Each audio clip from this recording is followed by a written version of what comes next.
Jeg får nogle test, som man siger. Nogle i Danmark, men for dronning og jeg, og også for Josefine, men specielt dronning og jeg, det er jo fantastisk at kunne være her som kongepar. Det lå faktisk øverst på vores besøgsliste i kongeriget sidste år, men nu er vi her, og det er vi ekstremt glade. Og så har vi på DF. Det er måske et dumt spørgsmål, Deres Majestæt, men hvad har gjort størst indtryk for rejsen på Færøerne? Når man er lige kommet af den zipline, så den ligger relativt højt, men vi har allerede haft mange store oplevelser, men det man ikke gå udenom, er den hjertelige og glade modtagelse, vi har fået alle vejene. Det rører os dybt. Ja, vi har virkelig været, vi fik et præmievejr, da vi gik i land i morges, og det er i går morges. Torshavn. Vi følte os meget, meget velkommen. Så mange fremmødt. Ja, Deres Majestæt, i går i talen, der snakkede de om, at det er noget specielt at komme til Færøerne, og der er sket meget. Hvad ser de især i udviklingen på Færøerne seneste år, som du var her sidst?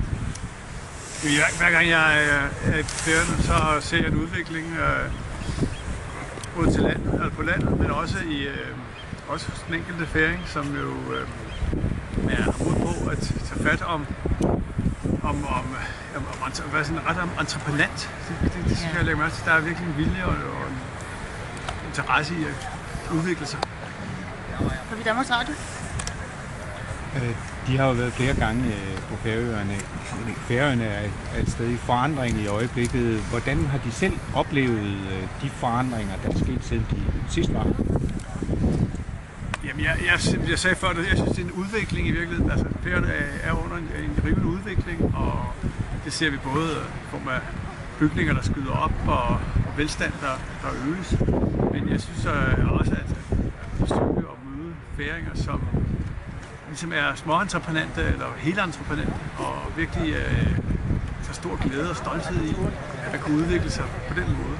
Så de udvikler sig selv, eller som gruppe, men i virkeligheden er det udvikler det hele landet.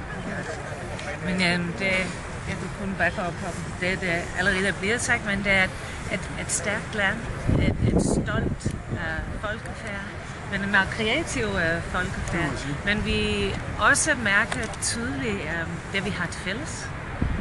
Vores fælles værdi, vores fælles historie, men også for mange vedkommende familiebånd. Og det mærker vi tydeligt. Men vi er forskellige lande, men vi står meget stærkt sammen.